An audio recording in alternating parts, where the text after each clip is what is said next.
అత్యుత్తమ ప్లేస్మెంట్స్ తో ఎంఎన్సీ కంపెనీలలో ఉద్యోగమే లక్ష్యమా? ఇంజనీరింగ్ చదవాలనే మీ పిల్లల కలని కేజీ రెడ్డి కాలేజ్ తో నిజం చేసుకోండి. Namaste, welcome to I dreams social spotlight with కవిత.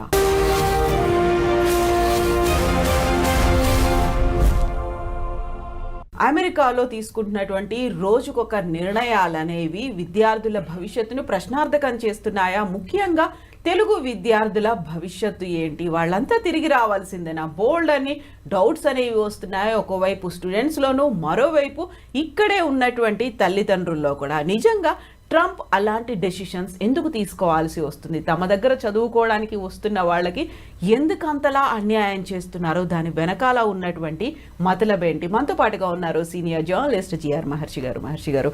నమస్కారం అండి. యూజువల్గా ఒక వినిపిస్తున్న వాదన ఏంటంటే, ట్రంప్ వచ్చాడు కాబట్టి ఫస్ట్ అమెరికన్లకి ప్రయారిటీ ఇస్తున్నాడు. ఓకే, అమెరికన్లకి ప్రయారిటీ ఇవ్వాలి, కాదనట్లేదు. మిగతా వారికి ఎందుకు అన్యాయం చేస్తున్నారు? వారిని ఎందుకు అలా తరిమేస్తున్నారు? అంత నిర్దాక్షిణ్యంగా ఎందుకని పంపించేస్తున్నారు అనేటువంటి ఒక వాదన మాట వినిపిస్తోంది కదా. ఎలా చూస్తారు దీన్ని? ఇదేం లేదు మేడం, గాలిబుడుగ కదా. ఇప్పుడు గాలిబుడుగ సిద్ధాంతం ఏంటి? ఎంతసేపు గాలిలో ఎగిరినా ఒకరోజు పేలిపోతుంది. మనం మామూలుగా స్కూటర్ టైర్ ఉంటుంది కదా, గాలి తక్కువ ఉన్నప్పుడు సరిగ్గా ముందుకు పోతుంది. మనం ఓవర్ ప్రెజరైజ్డ్ చేస్తే ఏమవుతుంది? అది పేలిపోతుంది. ఇప్పుడు అక్కడ జరుగుతూ ఉండేది కూడా అదే. అమెరికాలో ఏం జరుగుతూ ఉందంటే, ఎక్కువైపోయింది, విపరీతం అయిపోయింది. అంటే 3,39,000 మంది పోయారు లాస్ట్ ఇయర్. మీకు 1980 ఆ ప్రాంతంలో తీసుకుంటే చాలా కొంచెం బాగా డబ్బులు ఉండేవాళ్ళు, కొంచెం ఐఫై ఫ్యామిలీస్ నుంచి పోయేవాళ్ళు అమెరికాకి. పోయి అక్కడ వాళ్ళకి నచ్చితే సెటిల్ అయ్యేది. అట్లా 90s తర్వాత ఏమైందంటే, ఈ వరల్డ్ లిబరలైజేషను వీటన్నిటి ప్రభావం వల్ల మధ్యతరగతికి కూడా అమెరికా అందుబాటులోకి వచ్చింది. మధ్యతరగతి పిల్లలు కూడా అమెరికా పోయి అక్కడే ఏదో ఉద్యోగాలు చూసుకొని అక్కడే సెటిల్ కావడం, ఇదంతా స్టార్ట్ అయింది. ఇది క్రమేపీ ఏమైపోయిందంటే, ఈ 20-25 ఏళ్లలో విపరీతంగా మన వాళ్ళు అక్కడ ఉన్నారు.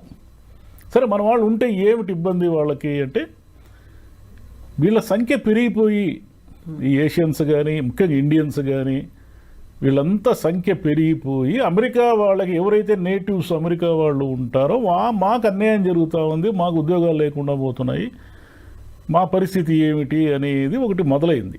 ట్రంప్ గెలవడానికి ముఖ్యమైన కారణం ఏమంటే, ఈ అమెరికాకు సంబంధించిన అన్యాయం జరుగుతుందని మన వాళ్ళు కూడా ట్రంప్కి వేశారు. అక్కడ ఉన్నటువంటి ఇండియన్స్, ఓటు హక్కు ఉన్న వాళ్ళు కూడా ట్రంప్కే వేశారు ఈసారి.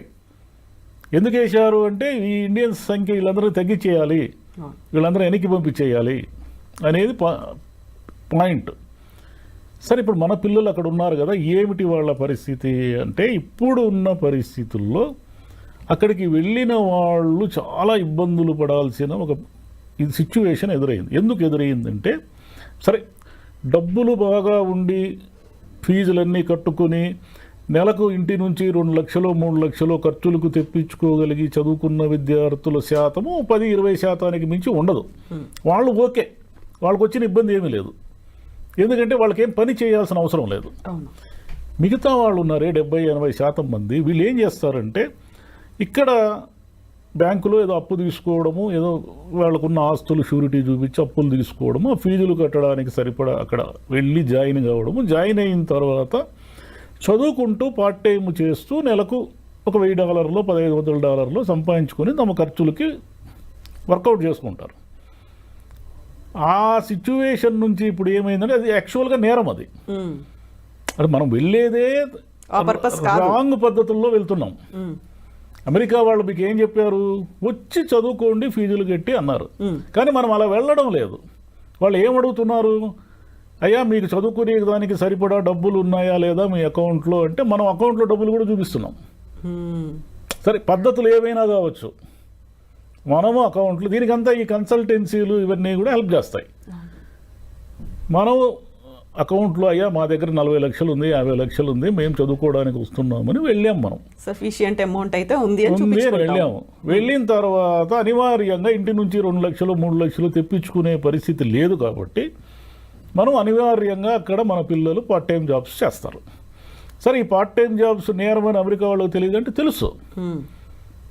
వాళ్ళు ఏం చేశారు? వాళ్ళకున్న వ్యాపారాలు, వాళ్ళకున్న అవసరాలు, ఇప్పుడు అనేక సూపర్ మార్కెట్లు, పెట్రోల్ బంకులు, లేదా చిన్న చిన్న సంస్థలు ఇవన్నీ ఉంటాయి కదా. ఇక్కడ బేబీ సిట్టర్లు, అన్ని బేబీ సిట్టర్లు, ప్రతిదీ వీళ్ళకి అమెరికా వాళ్ళని హైర్ చేసుకోవాలంటే వాళ్ళ రూల్స్ ప్రకారం ఎక్కువ డబ్బులు ఇవ్వాలి. అంటే మన పిల్లలు గంటకు $10 పని చేస్తే అమెరికా వాళ్ళకి $20 పైన ఇవ్వాలి. కాబట్టి ఇదంతా వాళ్ళకి కుదరదు. కాబట్టి ఇక్కడ ఉన్న చదువుకుంటున్న పిల్లల్ని అనేక మందిని వాళ్ళకు కూడా తెలుసు. ఇప్పుడు ఒక సూపర్ మార్కెట్ ఉంది, జాబ్ ఇచ్చాడు అనుకోండి, మన తెలుగు పిల్లలకు, ఇంకా ఏదో ఒక విదేశీ విద్యార్థులకు జాబ్ ఇచ్చాడు అనుకోండి, మరి తెలియక కాదు అది క్రైమ్ అని తెలుసు. తెలిసి కూడా ఏమిటంటే వాడికి రోజుకి సగం డబ్బులు మిగులుతాయి. ఈ పిల్లవాడు ఏమిటంటే గట్టిగా బాగా పనిచేస్తాడు. ఎందుకంటే అక్కడ పోయి జీవించాలి కాబట్టి మన పిల్లలు చాలా డిసిప్లిన్గా పనిచేస్తారు. పని చేసి అక్కడ డబ్బులు తీసుకుంటారు. ఈ అమెరికాకు సంబంధించిన గవర్నమెంట్ అఫీషియల్స్ ఉంటారు కదా, దీనికి ఎవరో ఒకరు, వాళ్ళకు తెలియదంటే వాళ్ళకు తెలుసు. ఇంతకాలం వాళ్ళు ఏం చేశారంటే చూసి చూడనట్టు ఉన్నారు. ఇప్పుడు ట్రంప్ వచ్చి ఏం చేశాడంటే నువ్వు చదువుకోవడానికి వచ్చావు కాబట్టి చదువుకో అంటున్నాడు. ఇప్పుడు ఏం చేయాలా? అప్పులు చేసి వెళ్ళారు. అప్పులు చేసి వెళ్ళారు. ఇంటి నుంచి 2 లక్షలు 3 లక్షలు తెప్పించుకునే పరిస్థితి లేదు. వెనక్కి వస్తే ఈ అప్పులు కూడా తీర్చాలి. ముందుకు పోవడానికేమో వాడు ఎప్పుడైనా మనల్ని పట్టుకొని వెనక్కి పంపించేస్తాడు. ఉద్యోగాలు ఇచ్చేవాళ్ళు కూడా భయపడుతున్నారు. దీనికి తోడు చదువు అయిపోయిన తర్వాత అది ఓపీటీ ఉంటుంది కదా, ఆప్షనల్ ప్రాక్టికల్ ట్రైనింగ్ అని, అది కూడా క్యాన్సిల్ చేసేస్తాము అనే మూడ్లో. అది ఎందుకంటే స్కిల్స్ డెవలప్ చేసుకోవడానికి మీకు కొంత టైం ఇస్తారు. ఈ టైంలో మన పిల్లలు ఉద్యోగాలు ఎత్తుక్కోవడము, H1B కోసం ట్రై చేయడం, ఇలా ఏదో చేస్తూ ఉంటారు. ఇదంతా ఏమైపోయిందంటే అమెరికా వెంట మనం పరుగులు తీసి ఓవర్ క్రౌడెడ్ అయిపోయింది. ఈ ఓవర్ క్రౌడెడ్ వల్ల వెళ్ళిన వాళ్ళు ఇబ్బందులు పడుతున్నారు. వెళ్ళిన వాళ్ళు ఏమి ఇబ్బందులు పడుతున్నారు? అంటే పని చేస్తున్నప్పుడు ఇబ్బందులు పడ్డారు. మీకు రోజుకి 7 గంటలు 8 గంటలు పని చేసి మళ్ళీ కాలేజీకి వెళ్ళి చదువుకోవడం, ఇదంతా కూడా స్ట్రెయిన్ కదా. దానికి తోడు ఏం చేస్తున్నారంటే డబ్బులు ఎక్కువ వస్తాయని రిస్కీ ప్లేసుల్లో పనిచేస్తున్నారు. రిస్కీ ప్లేసులు అంటే ఒక డౌన్ టౌన్ ఏరియానో, లేదంటే ఒక డ్రగ్ ఎక్కువగా ఉన్నటువంటి ఏరియానో, గన్ కల్చర్ ఉన్న ఏరియానో ఉంటుందనుకోండి. అక్కడ ఆ సూపర్ మార్కెట్, పెట్రోల్ బంకులో ఏవో ఉంటాయి, అక్కడ పని చేయడానికి ఎక్కువ డబ్బులు ఇస్తారు. మామూలుగా ఇచ్చే డబ్బుల కంటే అక్కడ రిస్క్ ఉంది కాబట్టి ఎవరు రారు కదా, ఎక్కువ డబ్బులు ఇస్తారు. ఎక్కువ డబ్బులు ఇస్తే మన వాళ్ళు పోయి పని చేస్తున్నారు. అక్కడ చనిపోయిన వాళ్ళు చాలామంది ఉన్నారు. ఈ గన్ కల్చర్లో చనిపోయిన పిల్లలు ఉన్నారు. వీళ్ళంతా ఏమైపోయిందంటే చదువు అయిపోయిన తర్వాత ఉద్యోగాలు కావాలి కదా, ఆల్రెడీ ఆడ సెటిల్ అయ్యి ఉద్యోగాలు చేస్తున్న వాళ్ళు ఉంటారు. ఏది మన ఇండియన్స్ కానీ తెలుగు వాళ్ళు కానీ ఎవరైనా కానీ, వీళ్ళు వాళ్ళకి పోటీగా వెళతారు. అంటే వాడికి ఒక $6,000 వస్తూ ఉందనుకోండి నెలకు.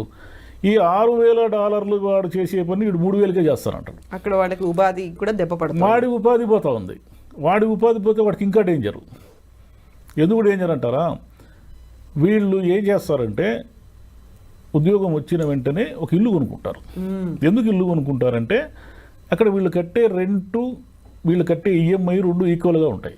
పెద్దగా వడ్డీ రేట్లు బీభత్సంగా ఏమి ఉండవు. దానికి తోడు మీరు కట్టే డౌన్ పేమెంట్ కూడా అబ్నార్మల్ ఏమి ఉండదు. మీరు కట్టుకోగలిగిన స్థాయిలో ఉంటుంది. అంటే ఒక $5,000 $10,000 ఎంతో మీరు కొనే ఇంటి స్థాయిని బట్టి ఉంటుంది. ఈ EMI ఎలాగో మనం రెంట్ ఎవడికోడికి పే చేయాలి కాబట్టి మన ఇంటినే మనం ఓన్ చేసుకుందామని వాళ్ళు కమిట్మెంట్స్ పెంచుకుంటారు.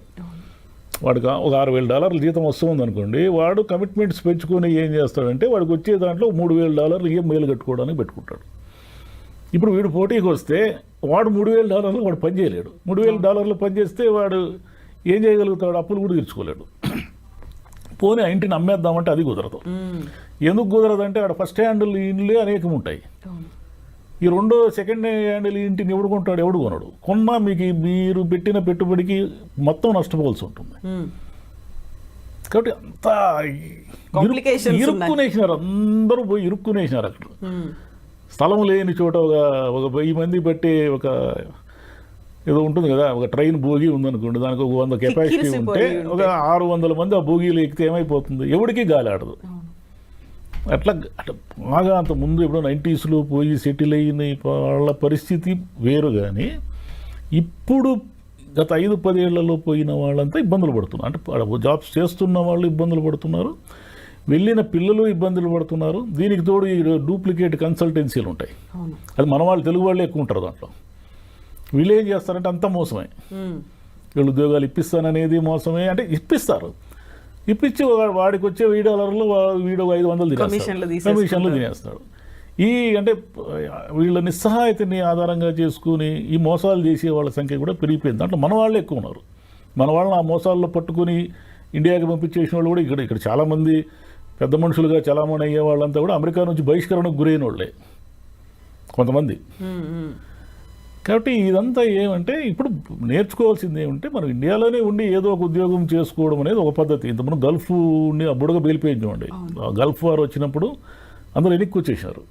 అంటే అది ఒక స్కిల్డ్, అది లేబర్ సంబంధించిన గల్ఫ్ ఎక్కువ పోయేవాళ్ళు. ఈ సాఫ్ట్వేర్ వాళ్ళకే అసలైన ఇబ్బందులు ఉండేది. నర్సింగ్ నుంచి వెళ్ళేవాళ్ళు, ఫార్మసీ నుంచి వెళ్ళేవాళ్ళు అక్కడ కూల్గానే ఉన్నారు. ఈ సమస్య అంతా ఇప్పుడు ట్రంప్ పెడుతున్న ఇబ్బందుల వల్ల ఏమవుతుందంటే అమెరికాలో ఉన్న ఆర్థిక వ్యవస్థ అంతా కూడా ముతలాకుతలం అవుతా ఉంది. ఇప్పుడు 125% టారిఫ్లు విధిస్తే చైనా మీద అతను వారు ప్రకటించాడు. చైనా వస్తువు లేకుండా మనం ఒక రోజైనా జీవించగలమా? అసలు మన దేశంలోనే ఒకసారి ఊహించుకోండి మీరు. చైనా చైనా చైనా కదా, ఏ వస్తువు చూసినా చైనా ప్రోడక్టే ఉంది మనకు. ఇక అక్కడ కూడా అంతే, డాలర్ షాపులోనే ఉంటాయి. సింగిల్ డాలర్కి మన దగ్గర $100 ఏదో వస్తువు దొరికిన అన్ని వస్తువులు $100 ఉన్నాయి. అక్కడ డాలర్ షాప్స్ ఉంటాయి. ఈ డాలర్ షాపుల్లో సగం చైనా వస్తువులే ఉంటాయి. మరి వీటన్నిటినీ మీరు సుంకాలు పెంచి ఇవన్నీ చేయడం వల్ల అవన్నీ రేట్లు పెరుగుతాయి కదా. మీకు ఎగుమతులు మీకు ఎలాగైతే తగ్గిపోతాయో దిగుమతుల మీద వచ్చేవన్నీ కూడా రేట్లు పెరుగుతాయి. ఇవన్నీ రేట్లు పెరిగినప్పుడు వాళ్ళకి సహజంగానే అమెరికన్స్ ఏం చేయాలా, ఖర్చులు తగ్గించుకుంటారు. ఇప్పుడున్న ఆర్థిక వ్యవస్థలో అమెరికానే కాదు, ఏ దేశమైనా సరే ప్రజలు తమ ఖర్చుల్ని తగ్గించుకుంటే మునిగిపోతుంది. ప్రజలు ఖర్చు పెడతా ఉండాలా, డబ్బు చలామణిలోనే ఉండాలి. మనకి ఎందుకు ఇన్ని ఈఎంఐలు అవి ఇవి డిస్కౌంట్లు అని ఇచ్చి అన్ని కొనిపించేది? మన దగ్గర రూపాయి ఉండకూడదు.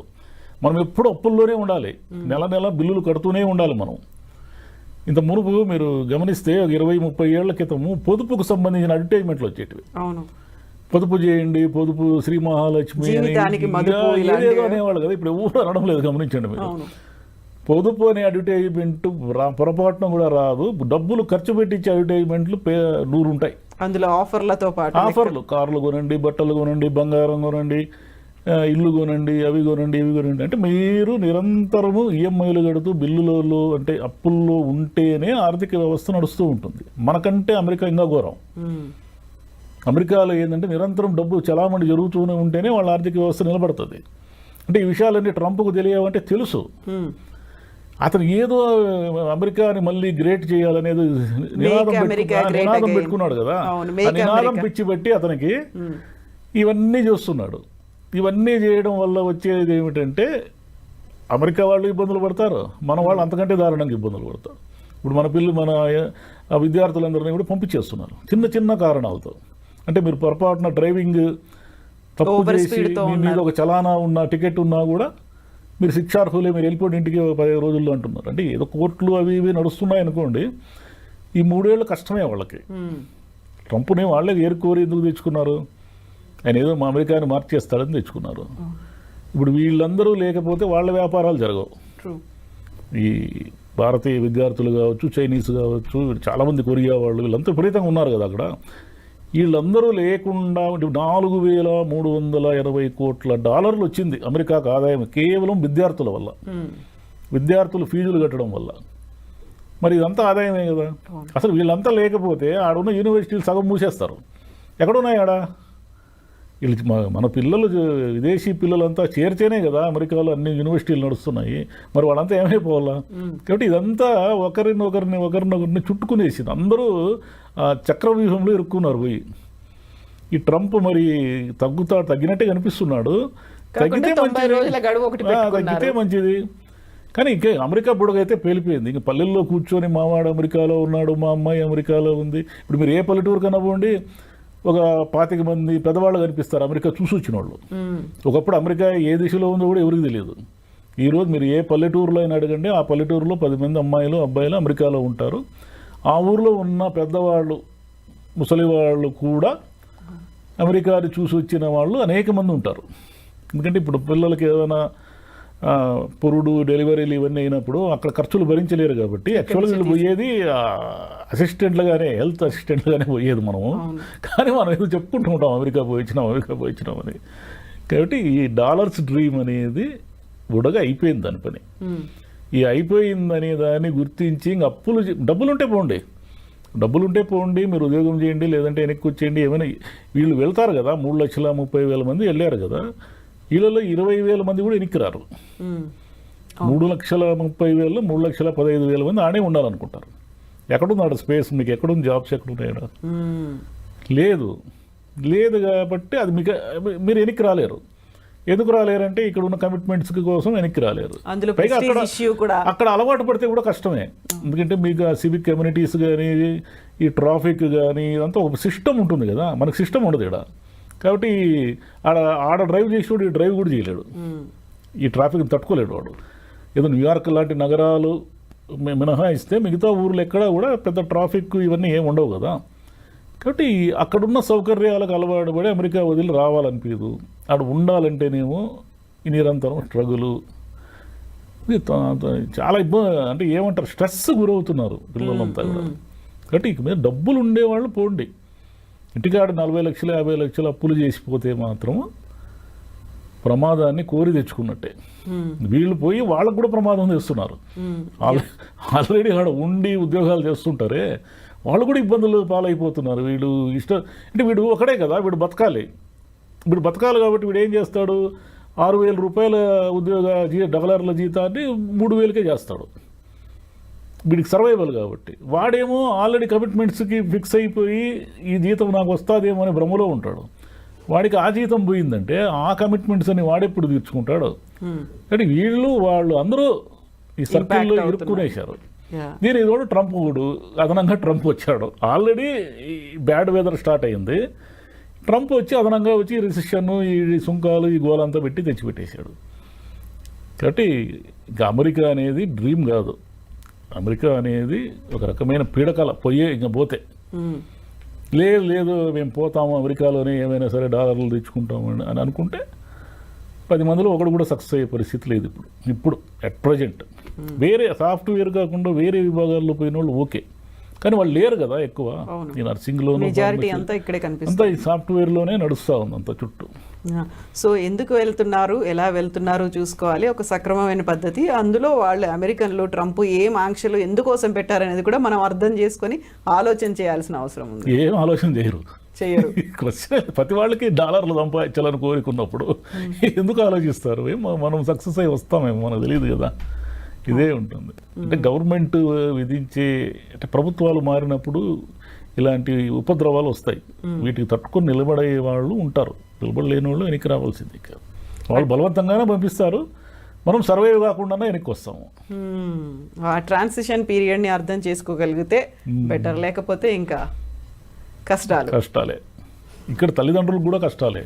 అవును, పాపం వీళ్ళేవో ఉన్న ఆస్తులు అవి ఇవి తాకట్టు పెట్టి పంపిస్తారు కదా. వాళ్ళకేమో ఇంటికి పోతే, ఖాళీ చేతులతో ఇంటికి పోతే అమ్మా నాన్న ఏమనుకుంటారు అని, వీళ్ళేమో మా పిల్లలు అమెరికాలో ఉన్నారని ఇక్కడ అది ఏమంటారు, అది ఆనందంగా చెప్పుకొని తిరుగుతూ ఉంటారు. అమెరికా నుంచి వాడు ఖాళీ చేతులతో వచ్చాడంటే వీళ్ళు షాక్ అయిపోతారు. ఈ చిన్న ఎమోషనల్ సమస్యలన్నీ ఉన్నాయి దీంట్లో. ఎస్ మహర్షి గారు, thank you so much sir. Thank you.